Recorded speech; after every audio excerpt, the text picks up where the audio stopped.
இன்றைய புதிய கோணம் பகுதியில் தி பிரிண்ட் இணையதளத்தில் வந்திருக்கக்கூடிய செய்தி கட்டுரை. திருமிகு ஸ்ருதி கபிலா அந்த கட்டுரை எழுதியிருக்கிறாங்க. கேம்பிரிட்ஜ் பல்கலைக்கழகத்துடைய வரலாற்று பேராசிரியர். விவாதிப்பதற்காக பத்திரிகையாளர் திரு பீர் முகமது அரங்கத்திற்கு வந்திருக்கிறார். வணக்கம்.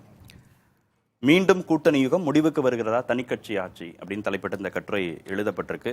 21ஆம் நூற்றாண்டுல இந்த தனிநாயக பிம்பம் அப்படிங்கிறது எழுச்சி பெற்றது.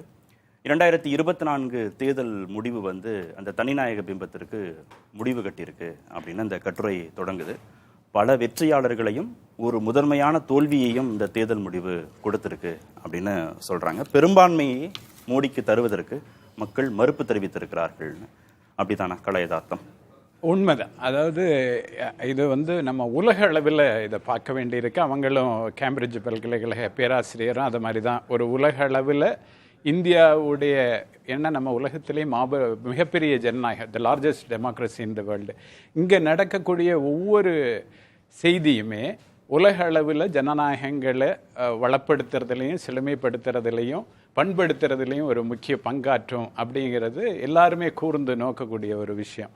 அப்போ உலக அளவில் பார்க்கும்போது இது ஒரு முக்கியமான முடிவு. அதாவது இதை எப்படி ஒப்பிடுறாங்கன்னா, ஹவு டெமோக்ரஸிஸ் டை அப்படிங்கிற ஒரு நூல் ஸ்டீவன் லெவிட்ஸ்கி ரொம்ப கடந்த 10 ஆண்டுகளாக மீண்டும் மீண்டும் பேசப்பட்ட ஒரு புத்தகம். டேனியல் ஜிப்லாட்டுடைய புத்தகத்தில் அவங்க என்ன சொல்லுவாங்கன்னா, 2 நாடுகள் ஐரோப்பாவில் இத்தாலியும் ஜெர்மனியும் முழுக்க ஒரு சர்வாதிகாரத்தை நோக்கி போச்சு. அதே சமயத்தில் பெல்ஜியம் ஃபின்லாந்து 2 நாடுகள்லையும் ஒரு சர்வாதிகாரத்தை நோக்கின ஒரு எழுச்சி அங்கே வந்தது. ஆனால் இந்த 2 நாடுகளுடைய அனுபவங்களை பார்த்து ஜெர்மனி இத்தாலியும் இவ்வளவு ஒரு ரணகலமாச்சே அப்படின்னு பார்த்தா அந்த மக்கள் புஷ்ட் பேக் அப்படின்னு சொல்லுவாங்க. இப்போ இந்தியாவில் நடந்த இந்த மாற்றத்தை எப்படி சொல்றாங்கன்னா, எப்படி டர்க்கியில் ஒரு எலெக்ஷனில் எர்டோகனுக்கு மெஜாரிட்டி ரெடியூஸ் ஆச்சோ அதே மாதிரி இப்போ பிரதமர் நரேந்திர மோடி அவர்களுடைய மெஜாரிட்டி குறைந்து போனது என்பது மக்களுடைய புஷ்பேக். இது ஒரு ஜனநாயகத்தின் வெற்றியாக, ஒரு ஜனநாயகத்தை நாம் செம்மைப்படுத்த முடியும், மீண்டும் மீண்டும் செம்மைப்படுத்த முடியும் என்கிற ஒரு நம்பிக்கை எடுத்துக்காட்டாக இருக்கு. அதைத்தான் ஸ்ருதி கபிலா பல்வேறு எடுத்துக்காட்டுகளை பல்வேறு தரவுகளை வைத்து அவர் பேசுகிறார். இந்துன்றதை முதன்மையாக வைத்து ஒரு தேசிய பேசுபொருளாக இல்ல தேசிய பிரச்சனையாக பாஜக பிரச்சாரம் செய்தது. அதை மக்கள் நிராகரித்திருக்கிறார்கள். உதாரணமா அயோத்தியை உள்ளடக்கிய ஃபைசாபாத் தொகுதியிலேயே பாஜக வேட்பாளர் தோல்வி அடைந்திருப்பதையும் அங்க சமாஜ்வாதி நிறுத்திய பட்டியலின வேட்பாளர் வெற்றி பெற்றிருப்பதையும் அவங்க உதாரணமாக 2ஐயும் ஒரு புள்ளியில இணைச்சு தொட்டு காட்டியிருக்கிறாங்க. இந்த இந்துன்ற அந்த ஒரு கருத்தியல் இனிமே பாஜகவுக்கு கை கொடுக்காதுன்னு கட்டுரையாளர் கருதுகிறாரா? நான் அப்படிதான் நினைக்கிறேன். ஏன்னா நேற்று நம்முடைய முன்னாள் தலைமை தேர்தல் ஆணையர் SY குரேஷி அவர் ஒரு கருத்தை வெளியிட்டிருக்கார். என்ன அவருடைய ட்விட்டரில் எக்ஸ் தளத்தில் என்ன சொல்லியிருக்காருன்னா, இந்துக்கள் எப்பவுமே மதச்சார்பற்ற சமய சார்பற்றவர்களாக தான் இருக்காங்க. அது இல்லை.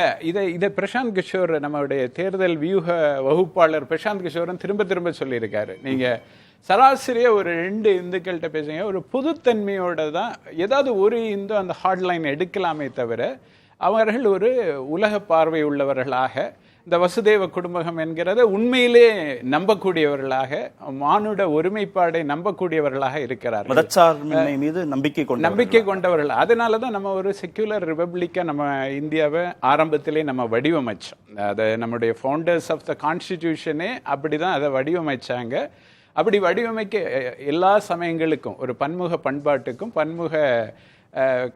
அதாவது பன்முகமான கருத்துக்களுக்கும் இடமளிக்கக்கூடிய ஒரு நாடாக தான் நம்ம வடிவமைச்சோம். அதுக்கு நம்ம தமிழ்நாடுல மட்டும் இல்லை, எல்லா மாநிலங்கள்லையும் அதுக்கு கபீரில் இருந்து, பசவண்ணால இருந்து, ஐயா வைகுண்டர்ல இருந்து, வள்ளலாறுல இருந்து ஒரு மிகப்பெரிய ஒரு பண்பாட்டு அடித்தளம் நமக்கு வலுவா இருக்கு. திருவள்ளுவர் திரு மோடிக்கான ஆதரவு பாஜகவுக்கு இப்போதும் கொடுத்திருக்கக்கூடிய 240 தொகுதிகள் அப்படிங்கிறது இந்து கருத்தியலை மக்கள் முற்றிலுமாக புறந்தள்ளி விட்டார்கள்னு ஒரு முடிந்த முடிவுக்கு வர முடியுமா? இல்லை, அவர் இந்து கருத்தியலை முதன்மைப்படுத்தி எந்த தேர்தலை அணுகினார்? 2024 தேர்தலை அணுகினார். 2014 தேர்தலை அவர் வளர்ச்சியின் அடித்தளத்தில் கட்டி எழுப்பினார். 2019 தேர்தலை தேசபக்தி தேச பாதுகாப்பு என்கிற அடித்தளத்தில் கட்டி எழுப்பினார். ஆனால் இதை இந்து முதன்மை என்று சொல்லும்போது அதை இந்துக்கள் நிராகரித்து விட்டார்கள் என்று தான் நான் கொள்கிறேன். அப்படிதான் இன்றைக்கு இது வாசிக்கப்படுகிறது. எப்போதுமே ஜனநாயகங்களில் இது போன்ற ஒரு ஒரு ஒரு ஒரு ஆளுமையுடைய நீங்க சொன்ன தனிநாயக பிம்பம் என்று எழுந்து வரும்போது அது பல்வேறு விதமான இந்தியா போன்ற 22 ஆட்சி மொழிகள் கொண்ட ஒரு பன்முக பண்பாட்டுக்கு அது மிகப்பெரிய அச்சுறுத்தலாக இருக்கிறது. மற்ற தனிப்பட்ட பெருமையை விட மக்கள் பணிவை விரும்புகிறார்கள்னு கட்டுரையாளர் சொல்றார். ஆமாமா, ஹியூமிலிட்டி அப்படிங்கிறத அது மீண்டும் மீண்டும் இந்த ஆட்சியாளர்களுக்கு தலைமைகளுக்கு அந்த தனிநாயக பிம்பத்தை என்னால் நான் அடிச்சு தூக்கிடுவேன் அப்படின்னு வரும்போது அந்த அந்த அகங்காரத்துக்கு அல்லது ஆணவத்துக்கு அவர்கள் ஒரு தடை போடுகிறார்கள். இதை அந்த அந்த நூலில் என்ன சொல்கிறார், கேட் கீப்பிங். இது மக்களாக சேர்ந்து, அதாவது ஒரு ஜனநாயகமாக மக்களாக ஒன்று கூடி அவர்கள் அந்த உரையாடலை மீண்டும் தங்கள் வசப்படுத்துகிறார்கள். அதனாலதான் ஒரு தனி கட்சி கிட்ட ஒரு அதிகாரத்தை கொடுக்காம ஒரு கூட்டணி ஆட்சியை மக்கள் விரும்புகிறார்கள்னு கட்டுரையாளர் குறிப்பிட்டார். நிச்சயமா நிச்சயமா நிச்சயமா. அவர் ஒரு நீங்க குறிப்பிட்டது போல கேம்பிரிட்ஜ் பல்கலைக்கழகத்துடைய இந்தியாவுடைய அரசியல் சாசனம் பற்றி பெங்களூர்ல நேஷனல் லா ஸ்கூல் யூனிவர்சிட்டியில டிஸ்கஷன் நடந்த போது கூட நம்ம கர்நாடக முதலமைச்சர் கூட அந்த பேனல்ல உட்கார்ந்து இந்திய அரசியல் சாசனத்தை பேசினாங்க, ஸ்ருதி கபிலா. அப்போ கூட நம்முடைய கான்ஸ்டியூஷன் ரொம்ப ரெசிலியண்டாக இருக்கு. அது பல்வேறு வகையான அந்த கான்ஸ்டியூஷனை மக்கள் தங்களுக்கானதாக எப்போதும் வைத்துக் கொள்ள வேண்டும் என்கிற கருத்தியலை கொண்டவர் அவர். மிக தெளிவாக என்றைக்குமே ஒரு ஜனநாயகத்தில் மக்களுடைய குரல்கள் ஒலிக்க வேண்டும், கேட்கப்பட வேண்டும். ஆனால் ஒரு 10 ஆண்டுகளாக அந்த மக்களுடைய குரல்களுக்கு இடமளிக்காத ஒரு தன்மை இருந்ததல்லவா, அதை இன்றைக்கு மக்கள் மீட்டெடுத்திருக்கிறார்கள் என்று அவர் இதில் பார்க்கிறார். தேர்தலுக்கு சில மாதங்களுக்கு முன்பு ராமர் கோவில் கும்பாபிஷேகத்தை தனிப்பட்ட முறையில் மோடி தலைமையேற்று நடத்துகிறார். சித்தாந்தம், கட்சி, அதிகாரம், சமூகம், மதம் இது எல்லாத்திலையும் தான் அப்படின்ற ஒரு ஆளுமையை அவர் முன்னிறுத்துகிறார். ஆனா திரு ராகுல் காந்தி நிறைய கட்சிகளை, குறிப்பாக மாநில கட்சிகளை, பிராந்திய கட்சிகளை ஒன்றிணைத்து ஒரு இன்க்ளூசிவ் அரசியலை முன்னிலைப்படுத்தினது மக்கள்கிட்ட ஒரு வரவேற்பை பெற்றிருக்கு. ஒரு தனிநாயக பிம்பம் ஒரு புறமும், இன்னொரு புறமும் எல்லோரையும் உள்ளடக்கிய ஒரு அரசியலை முன்வைத்த ராகுலை மக்கள் வரவேற்றிருக்கிறார்கள் அப்படின்றதையும் கட்டுரையாளர் குறிப்பிட்டிருக்கிறார். அந்த எல்லோரையும் ஒருங்கிணைக்கிறது, அந்த இன்க்ளூசிவ்னஸ்ங்கிறது இந்த முறை மக்கள்கிட்ட எடுபட்டிருக்கா?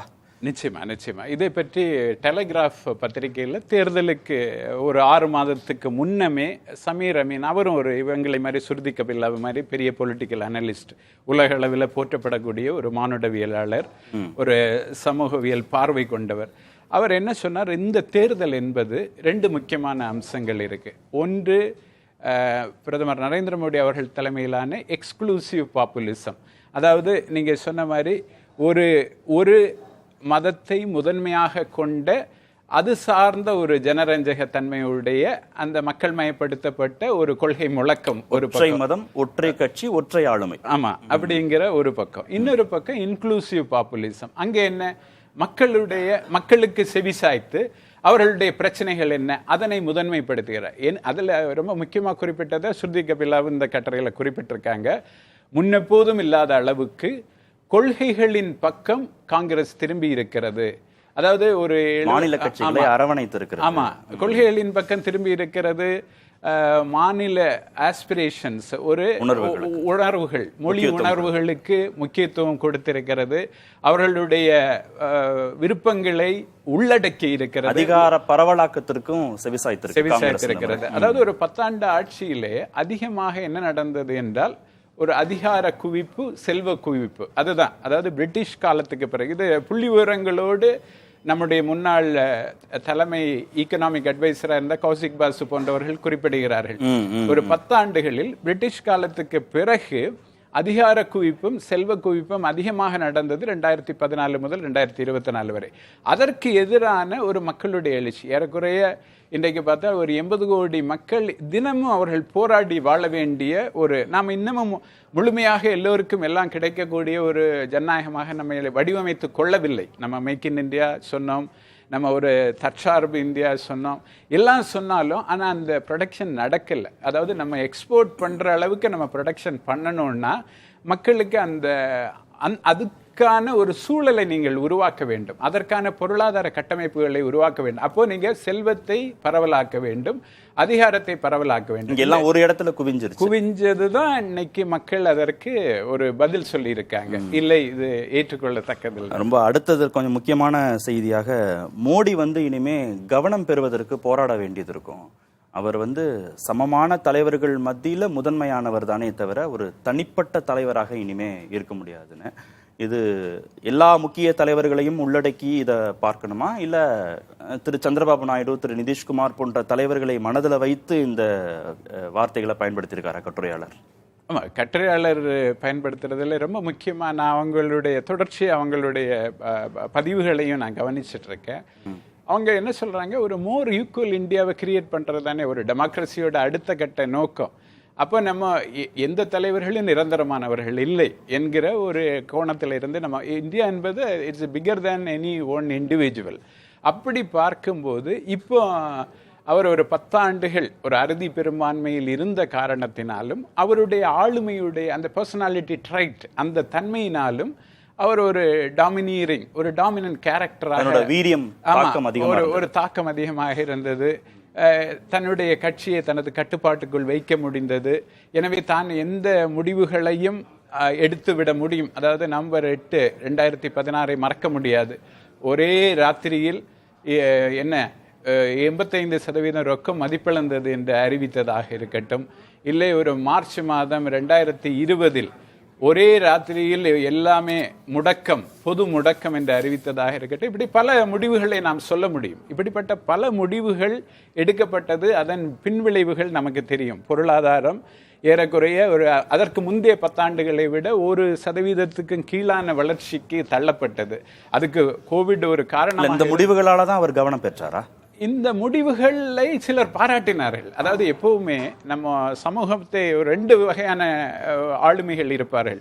ஒன்று எல்லாவற்றையும் கலந்து பேசி முடிவெடுப்பவர்கள் என்ப ஒரு பக்கம் இருப்பார்கள். இன்னொரு பக்கம் நான் வச்சதுதான் சட்டம் அப்படிங்கிற ஒரு ஆளுமை இருப்பார். அப்போ அந்த பர்சனாலிட்டிஸ் ஒத்து போகும். இவர்கள் செய்வது, இவர் செய்வது முடிவு எடுப்பவர் என்று அது என்ன முடிவு என்று பார்க்காமல், அந்த விளைவுகளை பற்றியும் கவலைப்படாமல் துணிச்சலை மட்டுமே முன்னிறுத்தி ஒரு ஆளுமையை பாராட்டுவது, அதை போற்றுவது, அந்த தனிநாயக வழிபாடு, அந்த தனிநாயக பிம்பத்தின் மீது மரியாதை வைப்பது, அது இன்றைக்கு உடைந்து சுக்குநூறாக போயிருக்கிறது. அதை தான் அவர் குறிப்பிடுகிறார். இப்போது அவரும் தனது செயல்பாட்டின் மூலமாகத்தான் கவனத்தை பெற வேண்டும் என்கிற ஒரு இடத்திற்கு மக்கள் அவரை கொண்டு நிறுத்தி இருக்கிறார்கள் என்பது. காங்கிரசுடைய வாக்கு வங்கி அதிகரித்திருக்கு, இந்தியா முழுவதும் தடம் பதித்திருக்கு. இந்தியாவுடைய ஒரு பழமையான கட்சி மீண்டும் புத்துயிர் பெற்றிருக்கு. அதே சமயத்துல இந்தியா இரு கட்சி இருதுருவ அரசியல் அப்படின்ற இடங்கள்ல இருந்து மாறி இருக்கு.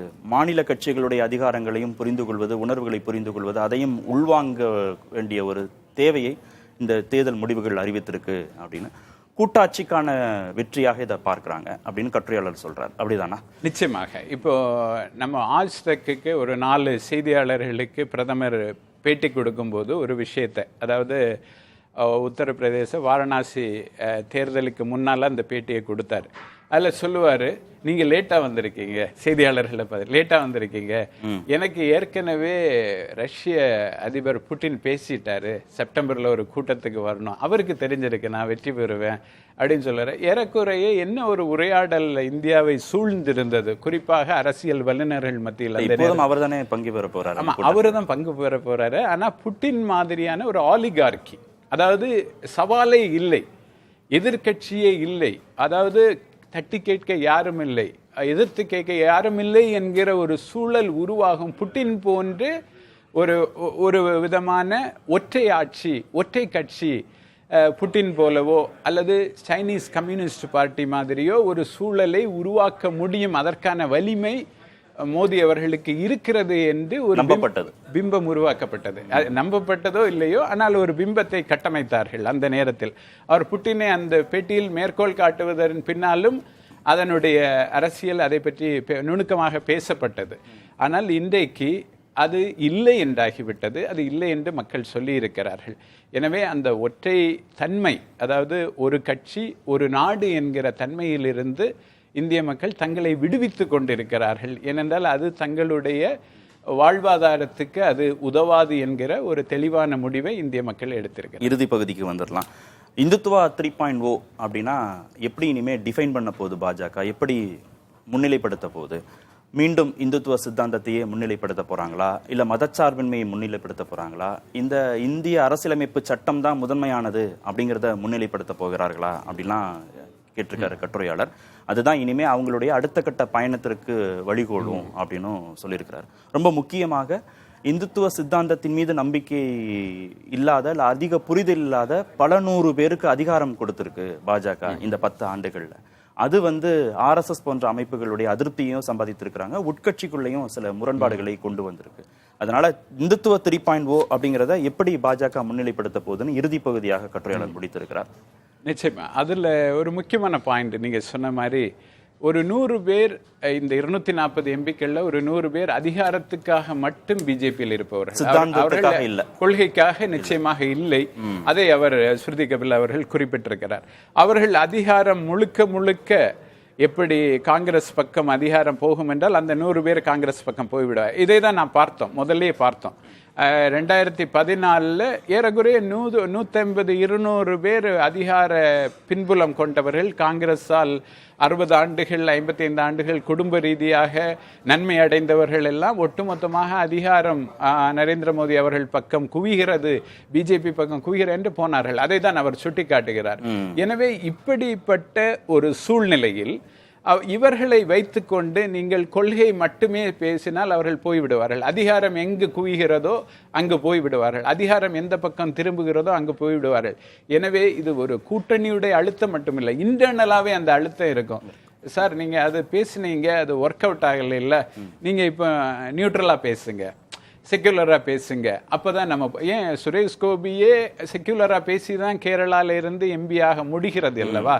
அப்போ நீங்க திரிபுரால பீஃபுக்கு ஆதரவாக பிஜேபி பேச வேண்டி இருந்ததல்ல. இது மாதிரியான மக்கள் பண்பாட்டில் இருந்து வரக்கூடிய, மொழியிலிருந்து மக்களுடைய பண்பாட்டில் இருந்து வரக்கூடிய அழுத்தங்கள் அந்த பார்ட்டியை ஷேப் பண்ணும்.